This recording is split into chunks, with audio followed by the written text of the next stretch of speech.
Hello दोस्तों, आज की कक्षा में आप पढ़ेंगे 12th साइकोलॉजी अर्थात मनोविज्ञान और चैप्टर 8 है।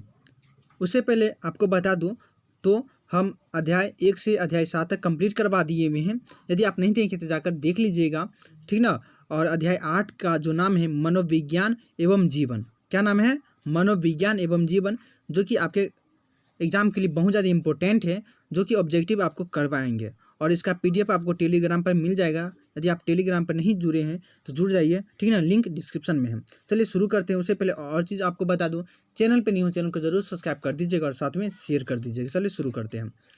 चलिए, मनोविज्ञान एवं जीवन, और यहाँ पे देख सकते हैं फर्स्ट क्वेश्चन और सबसे आसान चैप्टर है। ये बहुत सिंपल चैप्टर है, बहुत अच्छा चैप्टर है और ये आप खुद से ही जवाब दे सकते हैं। देखिए, मनोविज्ञान एवं जीवन, जो पहला क्वेश्चन बोला, शोर किसको कहते हैं? या ध्वनि। ध्वनि जानवे करते हैं, आवाज़। शोर या ध्वनि को नापने के लिए किस इकाई का प्रयोग किया जाता है? तो ऑप्शन ए बेल, माइक्रोबेल, डेसीबेल या डीपी। देखिए, तो देखिए शोर या ध्वनि आप पढ़े होंगे 10th में फिजिक्स चैप्टर में कि ध्वनि को नापने के लिए किस इकाई का उपयोग किया जाता है? तो डेसीबेल का ऑप्शन सी हो जाएगा। और ये इम्पोर्टेंट है और एग्जाम में क्वेश्चंस आया हुआ है, ठीक ना। ये क्वेश्चन आया हुआ है एग्जाम में, ध्वनि को नापने के लिए किस इकाई का प्रयोग किया जाता है? तो डेसीबेल का ऑप्शन सी हो जाएगा। चलते हैं 2 नंबर क्वेश्चन पे, और 2 नंबर क्वेश्चन यहाँ पे है कि निम्नलिखित में से कौन प्राकृतिक विपदा नहीं है? देखिए, विपदा नहीं है, प्राकृतिक विपदा जैसे बाढ़, भूकंप, ये सब प्राकृतिक होगा। और ऐसे में हम जैसे यहाँ पे किसी को गोली मार दिया तो क्या प्राकृतिक ये विपदा है? नहीं ना। या आग लग गया, अपने से जैसे खाना बना रहे या घर में आग लग गया, तो ये तो प्राकृतिक विपदा नहीं है। तो ये मानव खुद किया, कुछ ना कुछ अनजाने से करे या गलती से करे, तो यहाँ पे ये प्राकृतिक विपदा नहीं। प्राकृतिक जो नेचुरल, जो खुद कर होता है, अर्थात गॉड गिफ्टेड, जिसको भगवान की ओर से होता है, सिंपल सी बात, उसको प्राकृतिक कहते हैं, ठीक ना। तो यहाँ पे बोला कौन प्राकृतिक विपदा नहीं है? तो यहाँ पे भूकंप ये तो प्राकृतिक है, बाढ़ ये प्राकृतिक है, सुनामी जो सुनामी आता है तो ये प्राकृतिक, ये भी प्राकृतिक, ये भी प्राकृतिक है।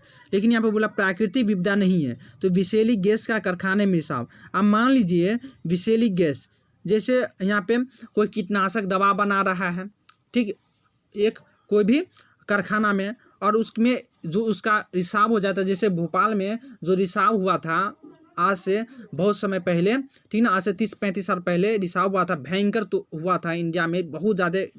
भोपाल के बारे में पढ़िएगा, बहुत स्थिति खराब हो गया था, लगभग 50,000 से ज़्यादा आदमी मरा था, ठीक ना।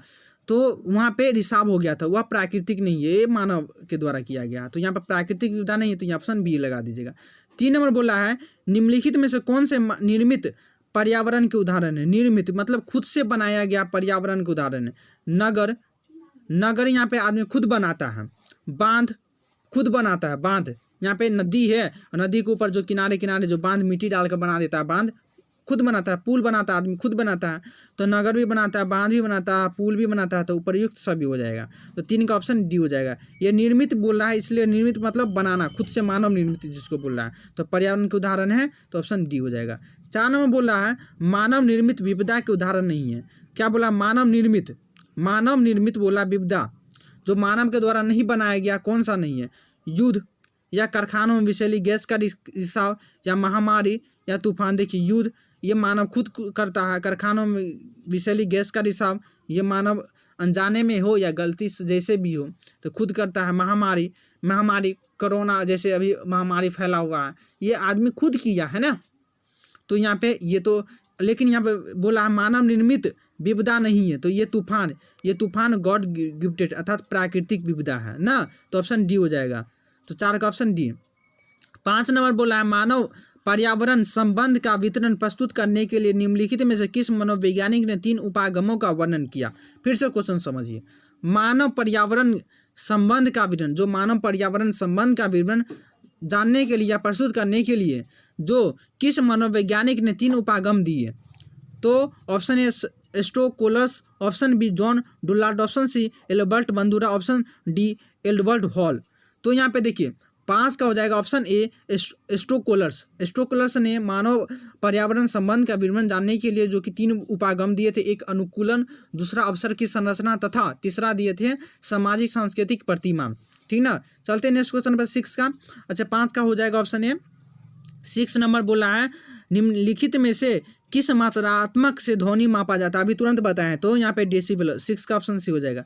7 नंबर, पर्यावरण के विषय में पारंपरिक भारतीय दृष्टिकोण किस परिप्रेक्ष्य को मान्यता देता है। बोला पर्यावरण के विषय में पारंपरिक, परंपरा ना, जिसको परंपरा से पारंपरिक बना है, तो भारतीय दृष्टिकोण किस परिप्रेक्ष्य से मान्यता देता है। तो अल्पवादी, क्या है, अल्पतमवादी परिप्रेक्ष्य।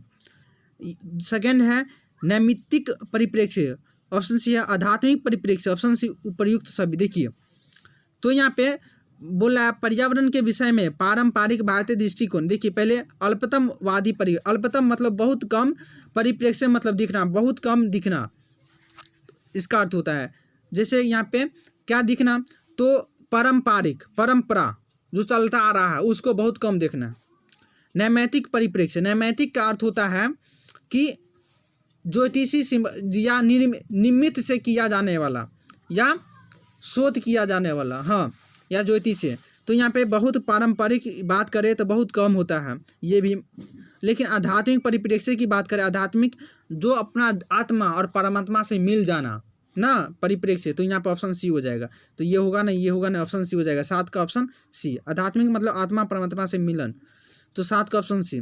8 नंबर, उत्तराखंड के चिपको आंदोलन, जो उत्तराखंड में हुआ था, चिपको आंदोलन पहले यूपी में था, अभी उत्तराखंड में चला गया। चिपको आंदोलन जो हुआ था, तो जो सुंदरलाल बहुगुणा थे ना चिपको आंदोलन के जनक जिसको बोल सकते हैं, तो चिपको आंदोलन जो हुआ था मानव पर्यावरण संबंध में किस परिप्रेक्ष्य का उदाहरण है। तो आध्यात्मिक, नैमित, देखिए तो यहाँ पे ये तो बहुत, ये भी नहीं होगा और ये भी नहीं, ऑप्शन 8 ही हो जाएगा। 8 का ऑप्शन आध्यात्मिक परिप्रेक्ष्य ही होगा। क्यों, तो देखिए चिपको आंदोलन एक तो प्रकृति को बचाने के लिए वहाँ पेड़ पौधे का अंधाधुंध कटाई कर रहा था अंग्रेजों के द्वारा ना, वहाँ पे जैसा भी सब पेड़ को काटते जा रहा था, पर्यावरण नष्ट होते ही जा रहा था। साथ में जो कुछ पेड़ पौधे को पूजा करता था उसको भी काटते जा रहा था, तो उसको रोकने के लिए महिलाओं ने पेड़ से चिपक के गए। तो यहाँ पर आध्यात्मिक परिप्रेक्ष्य, सिंपल देखिए, बात को समझिए, यदि सोचिएगा तो सोचते रह जाइएगा, बाद में पता चलेगा नर्वस हो गए, तो ऐसा नहीं। तो समझिए पहले बात को, जो बात बोलें वही समझिए, ज़्यादा माइंड लगाने की ज़रूरत अभी नहीं है। एग्जाम पास कर लीजिए उसके बाद माइंड लगाइए। तो 8 का ऑप्शन ही हो जाएगा। 9 नंबर, निम्नलिखित में से कौन पर्यावरणीय दबाव कारकों के उदाहरण है। बोला पर्यावरणीय दबाव, पर्यावरण दबाव होता है शोर, भीड़, प्राकृतिक विपदाएं। देखिए शोर ये भी पर्यावरणीय दबाव है, या भीड़ या प्राकृतिक विपदाएं। तो यहाँ पे प्राकृतिक विपदाएं हो जाएगा ना। देखिए पर्यावरण बोलना है, पर्यावरणीय दबाव, यहाँ पर डी ऐसे भीड़, ये तो मानव खुद करता है, शोर खुद करता है, तो ये तो मानव निर्मित दबाव हो गया। लेकिन पर्यावरणीय दबाव बोला है तो प्राकृतिक विपदा हो जाएगा, ऑप्शन सी हो जाएगा 9 का। 10 नंबर, पर्यावरण को क्षतिग्रस्त करना। क्या बोला, पर्यावरण को क्षति पहुंचाना। जैसे ओजोन परत में आप क्या किए हैं, खूब पानी का नुकसान करना, पानी की कमी कर देना, या ओजोन परत में कहने का मतलब गंदगी नदी नाले में खूब धुआं करना, प्रदूषण करना ना, गाड़ी चलाना। तो यहाँ पे ओजोन परत जैसे नष्ट हो रहा, क्षतिग्रस्त हो गया पर्यावरण। जैसे पानी अभी पानी कहीं कहीं सूख जा रहा है, तो यहाँ पर पर्यावरण का ह्रास ही ना हो रहा है। तो प्रगति को क्षतिग्रस्त करना मानव पर्यावरण संबंध के किस परिप्रेक्ष्य को दर्शाता है। तो यहाँ पे क्या हो जाएगा, तो 10 का बात बता दूँ तो 10 का ऑप्शन सी होगा, नैमित्तिक परिप्रेक्ष्य, ऑप्शन सी हो जाएगा। 11 नंबर, देखिए इस सब का अर्थ समझा दिए हैं। 11 नंबर, निम्नांकित में से किसको ध्वनि मापा, ध्वनि को मापा जाता है किसके द्वारा, तो डेसिमल के द्वारा। 12 नंबर, दबाव एक स्थिति है किसका, तो दबाव एक स्थिति मनोवैज्ञानिक, सामाजिक, आर्थिक। तो दबाव क्या है, तो मनोवैज्ञानिक, सामाजिक। देखिए सामाजिक भी है आर्थिक भी, लेकिन यहाँ पे मनोवैज्ञानिक लगा देना है। तो यहाँ पे 12 का ऑप्शन हो जाएगा, दबाव एक स्थिति है मनोवैज्ञानिक का ना, तो 12 का ऑप्शन ए।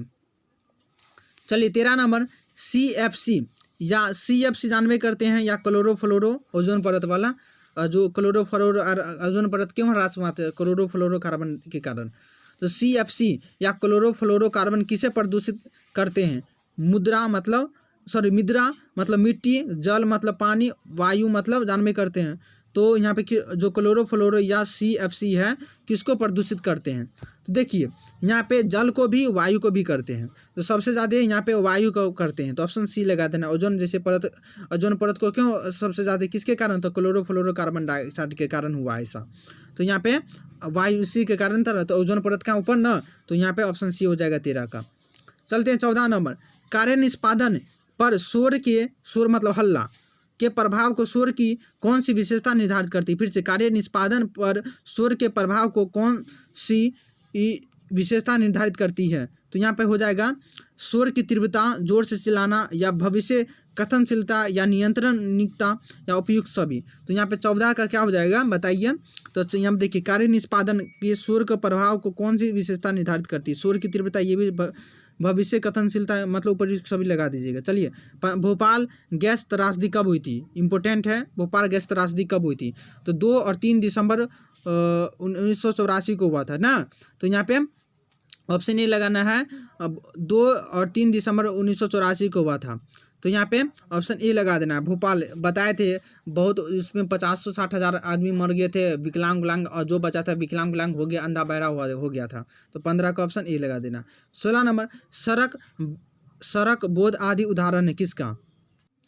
तो यहाँ पे बोल रहा है सड़क और बोध मतलब यहाँ पे ज्ञान ही होता है। तो सड़क, बोध किसका? पर्यावरण का, निर्मित पर्यावरण का, प्राकृतिक पर्यावरण के में से कोई नहीं। तो 16 की बात करें तो 16 का यहाँ पे निर्मित पर्यावरण का। सड़क कौन बनाता है? व्यक्ति बनाता है, तो यहाँ पे निर्मित मानव निर्मित जिसको बोल सकते हैं, 16 का भी।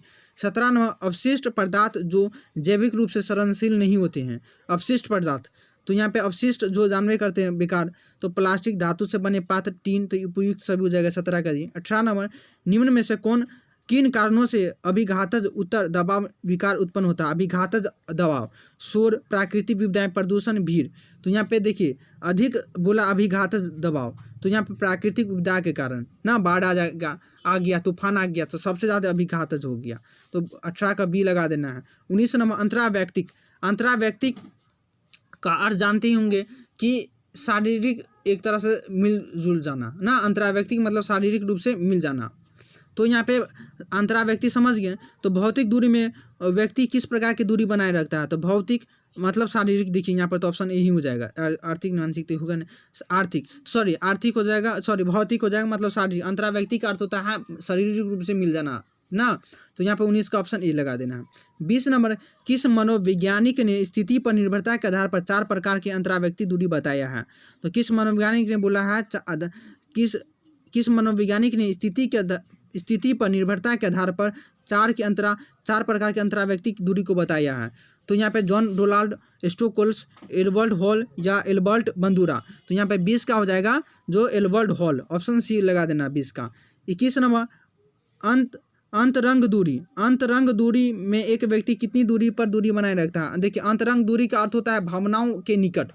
जैसे यहाँ पे मोहन और सोहन अंतरंग दोस्त हैं, मतलब भावना एक दूसरे से जुड़ी हुई है, तो अंतरंग का समझेगा। तो यहाँ पे कितने दूरी बनाए रखता है अंतरंग दूरी में? तो लगभग 18, जैसे दोस्त है अर्थात भावना से एक साथ मिलजुल जाना, तो कम से कम 18 इंच। यहाँ पर 10 फुट तो होगा नहीं, आप 10 फुट से बात कीजिएगा। जैसे 10 फुट जान भी करते हैं, 8 फुट तो 4 फुट तो ये सब नहीं होगा। तो ऑप्शन 21 का ये लगा देना है।